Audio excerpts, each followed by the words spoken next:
Hi, I'm Gabrielle Foreman, and with me today is Jim Puohotaua. Hi Jim, and thank you for coming in today. Hi Gabrielle, it's my pleasure. Jim, you've got a fairly extensive title of Grand Pursuivant. Perhaps you could explain a little bit about that role. Yes, Grand Pursuivant is a flash-sounding title.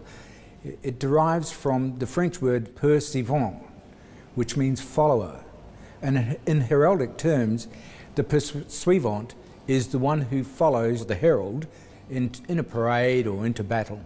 So, in effect, the word means follower. And how does that relate to your role then here? Well, I don't think it really relates much at all.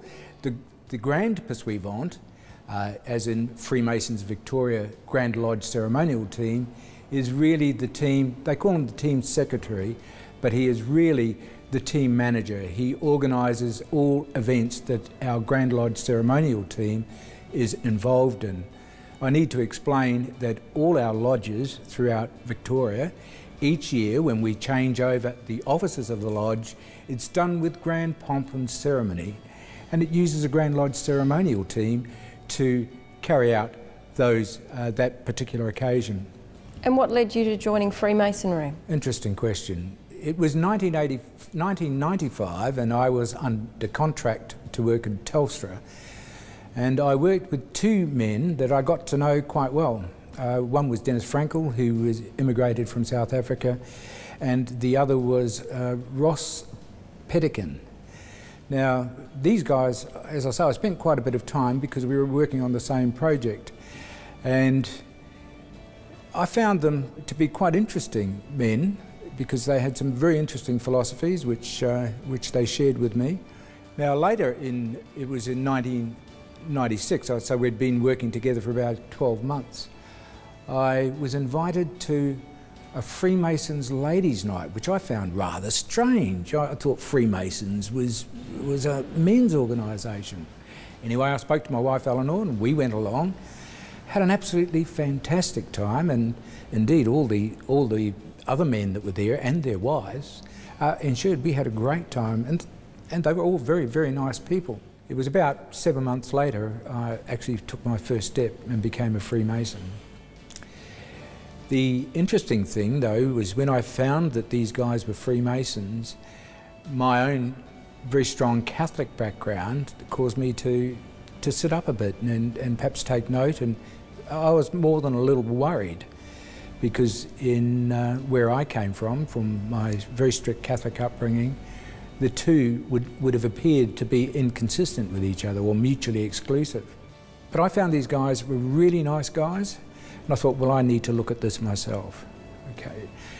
Now, I also did a bit of research, and there seemed to be some inconsistency between my religious upbringing and Freemasonry, which caused me to stop and think a little bit for a while, because I did know that under the Second Vatican Council, or prior to the Second Vatican Council, Catholics were excluded from Freemasonry, so this did give me some concern. However, I did a little bit more research and found that as a result of the Second Vatican Council, the stain of excommunication, or the penalty of excommunication, was actually removed. So I felt a lot easier than that at that stage. So I became a Freemason in 1997. And how has your role in Freemasonry affected your family? Well, it's interesting, and I think the best answer to that I got from my daughter. This was after I'd been a Freemason for, must have been 6 or 7 years. And she said to her mother, "Dad should have been a Freemason many years ago.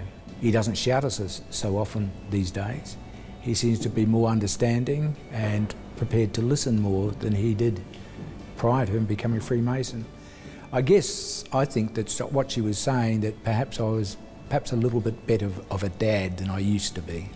And if she was to ask you if she could join Freemasonry, what do you think your response would be? Well, believe it or not, she did.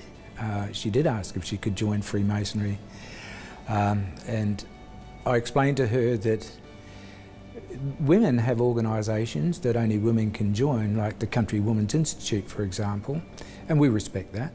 Now, Freemasonry is an opportunity for me to be in an environment with like-minded men.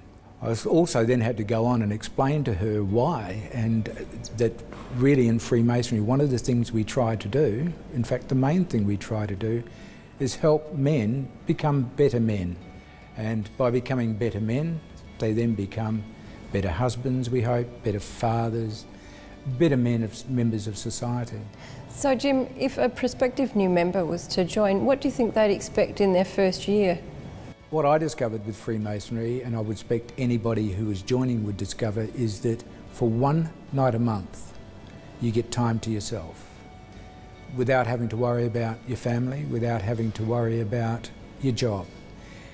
For me, it's a time where I can say, am I in the right place at this particular point in time? Am I doing the things that I should be doing at this particular point in time? So it's a nice quiet place for me. Number two, it enables me to learn or leverage off the special tools that Freemasonry seems to have that I've learned through the years. And these tools which enable us to become better men, they're not really secretive tools at all. What they are the old training methods that were employed in before we had textbooks and those sort of things. So it's by imagery, it's by moral stories. The moral principles are reinforced. So that would be the second thing that they would learn. And the third thing would be able to learn off the skills of other members of the organisation. We have an organisation which has many famous and very eminent men, even today and in the past. And there must be things that we can learn from them. So those would be the three things that I would suggest they would learn. Jim, thanks for joining us today, and I wish you all the best. Gabrielle, it's been my pleasure.